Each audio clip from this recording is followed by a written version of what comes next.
Right now, your brain is hiding thousands of memories from you. Your first laugh, your first steps, the first time you saw your parents, they happened, but you'll probably never remember them. In fact, you can't remember the day you were born, you can't remember your first birthday, and you probably can't remember thousands of moments that helped shape the person you are today. It's as if someone erased the opening chapters of your life. But why? Why does your brain seem to delete the first 3 years of your existence?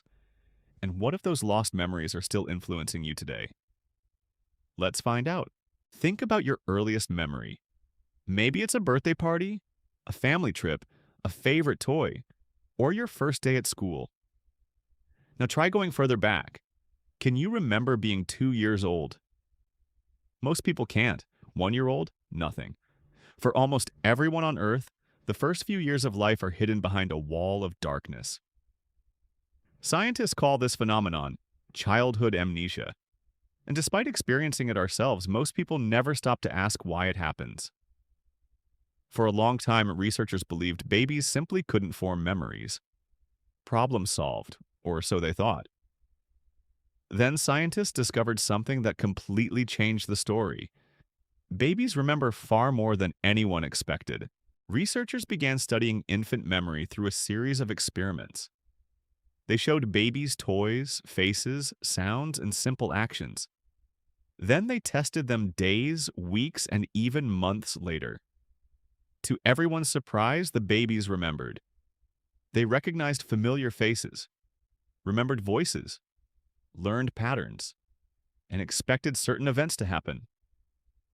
In other words, your baby brain was recording experiences from the very beginning. The memories existed. The experiences happened. So if babies can remember things, where did all those memories go? Did your brain erase them? Not exactly. Something much stranger happened. When you're born, your brain is still being built. In fact, it's one of the most complex construction projects in nature. Every second, new neural connections are forming. Millions of pathways are being created. Others are being removed. Entire networks are constantly reorganizing themselves. One important structure called the hippocampus helps create and store memories.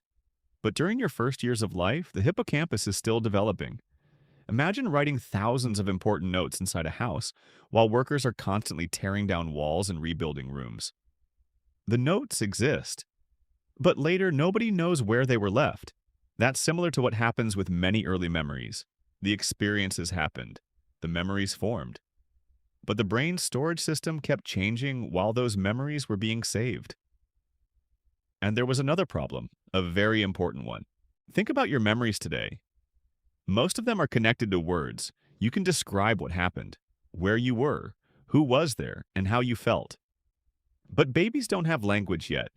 They experience the world. They see, they hear, they feel, but they can't turn those experiences into stories. Without language, memories become much harder to organize and preserve. It's like taking thousands of photographs but never labeling any of them. Years later, finding the right photo becomes nearly impossible. But language isn't the final piece of the puzzle.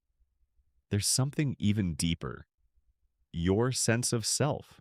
When you're very young, you don't fully understand that you are you. The idea of having a personal identity takes time to develop.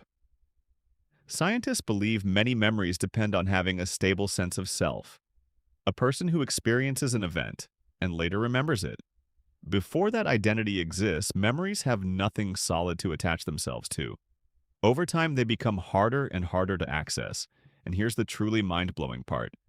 Scientists believe that by age 3, a child may have experienced thousands of events that helped shape their future personality. Yet most adults can consciously remember almost none of them.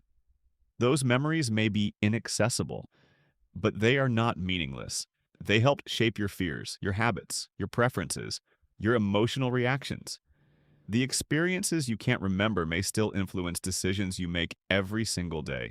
So your brain didn't really delete your first 3 years, it rebuilt itself.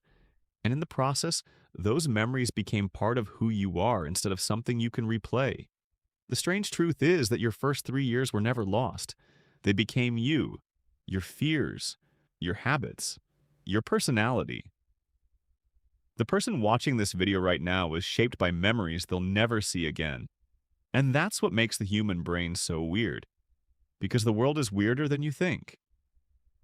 Subscribe to Think Weird for more strange questions and fascinating answers.